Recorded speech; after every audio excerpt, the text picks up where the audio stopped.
What's not negotiable in the future for the leaders is to make sure that they can thrive in ambiguity.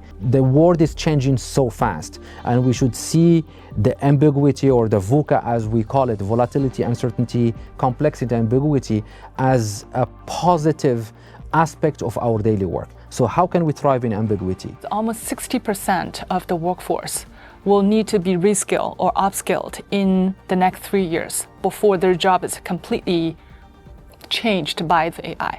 In that context, I think if you are only thinking about the AI tools, but ignoring who are using those tools in your organization, it will be a big mistake. I think it's important that we know how to unlearn what we know so that we can make sure that we are learning new things. Demystify and to conquer the fear about AI. That is really about awareness, and just use it. If you know how to use ChatGPT, if you know how to engage in a chatbot, use it. Be my guest and really try to use it to manage your emails, then make a photo, make a video, make another song.